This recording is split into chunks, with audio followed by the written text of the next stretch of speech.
There you have it. A smear of Winsor& Newton Prussian blue and a picture of me at the beach. I did a sketch of that picture back in May and thought it would be a nice picture to work from to do my first portrait in watercolor. Actually, it's my first painting of a portrait at all. I don't do a lot of portraiture in sketches or in paintings, so this is big on many levels. And I think because it'll be 3 years next month in August of 2024 since I started this artistic journey. And portraits have always been kind of a tough subject for me, so I haven't really done a lot of them because it's things that are hard we don't like to do. Really quick about what's happening here. I thought I had recorded the background painting that's around me. I did not record that, but that was done with the similar method that you're seeing here of the wet on wet. And what I did was I wetted the paper and then I took the pigment of the paint and put it onto the paper and it dried. And it's a similar method that you'll see me use here again on the bill. And what happens is the paper is wet with the water and then you put the paint down and the paint moves across the water and then it dries and it picks up the texture in the watercolor paper and creates the different appearance of depth and color perception and with the watercolor pigment. And it's a really neat method, and that's one of the reasons I really enjoy watercolor and one of the reasons I prefer painting with watercolor. But here I am again doing that wet on wet method. But I haven't done a lot of watercolor, a lot of portraits rather. I do a lot of watercolor. I really prefer it, as I mentioned before. But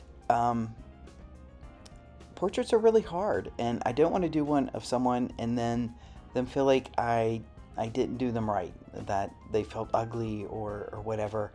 And I just don't have that confidence yet. It's not the strongest thing in my wheelhouse. And no, I don't usually paint this fast. I did speed everything up. I figured you didn't want to watch several hours of me painting a portrait of myself and talking to you about it. Although I could play really nice music that you could listen to and watch, and maybe I'll just put music up and you can watch the whole thing.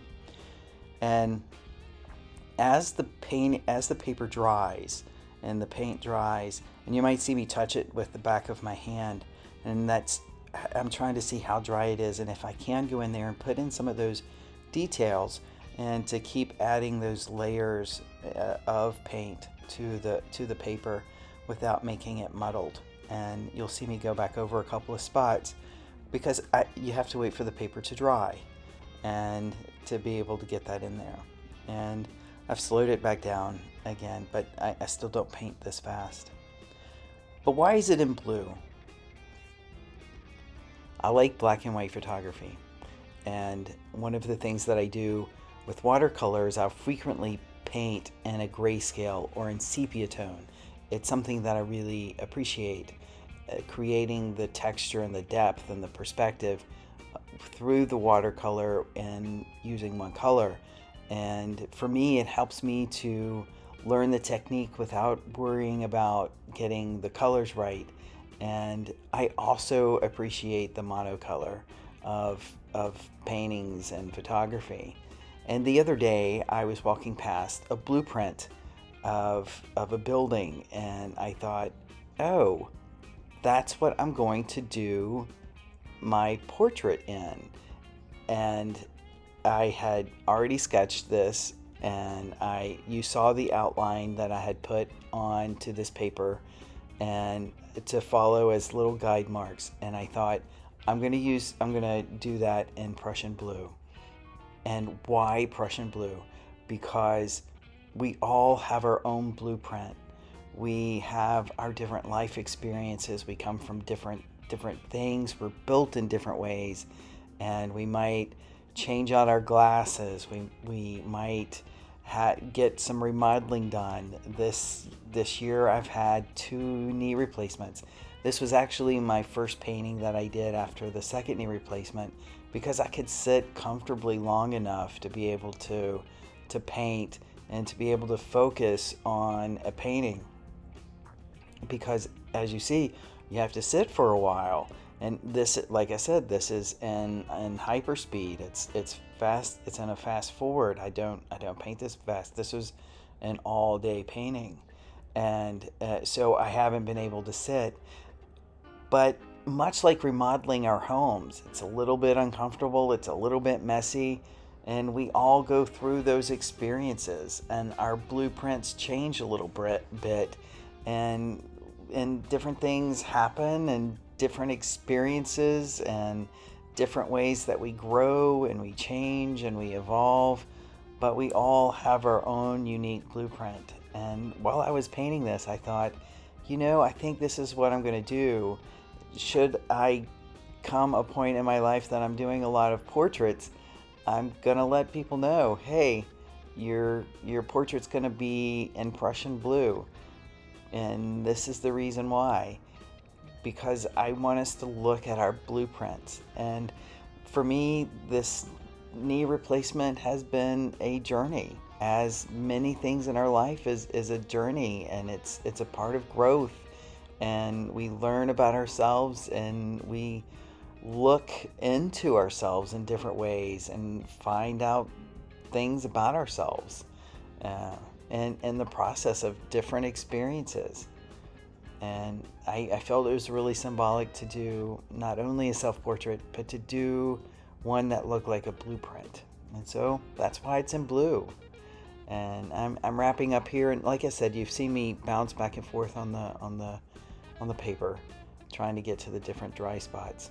And I've already looked at it, and I've gone, hey, next time I paint a self-portrait, and it might be this one, it might be another one.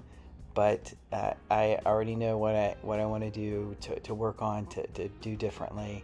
And that's one of those benefits of doing these videos, and looking at the process, and also looking at the picture. I knew when I was doing it some of the things that I would do differently, and all. But I'm still really excited about this self-portrait. It looks like me. I recognize it, and I appreciate the symbolism of it. As I'm starting to realize, I feel like I'm a minimalist artist, and that I enjoy the simplicity of things. And I think that that's one of the reasons why I do enjoy the monocolor. It's the simplicity.